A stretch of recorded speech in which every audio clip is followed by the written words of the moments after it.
When I speak not just to economists but also to those running NGOs, they look at the scale and the scope of this disaster, and they are essentially saying to me that this is going to be a long road to recovery. It's going to cost billions, and that international aid will have to be a huge part of the package. What's your take?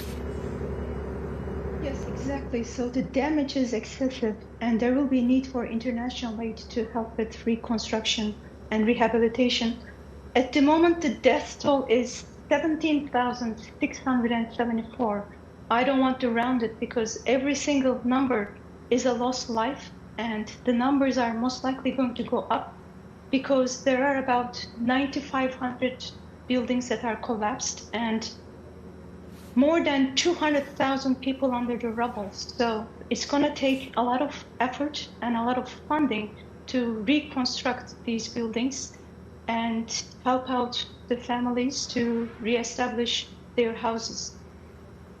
Now, the scale of the disaster is indeed overwhelming. How much strain is this going to put on this country in terms of the budget, in terms of the economy? We've already seen the lira on a downward slide since 2013. We saw it hit an all-time low on Monday. How difficult is this going to be for Turkey to get back on its feet? It is going to be a challenge, and I should also note that it is understandable that two earthquakes at this scale would cause considerable damage elsewhere in the world.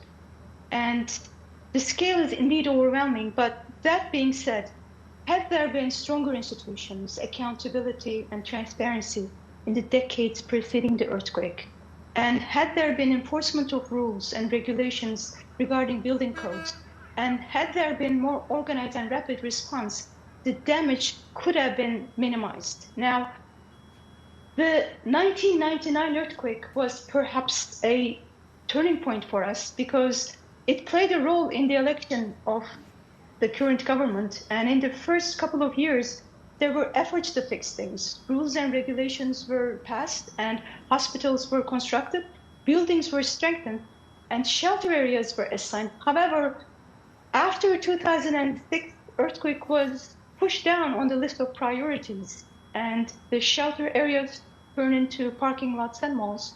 Regulations were not enforced, building codes were violated, and as a result, we ended up with this sizable damage.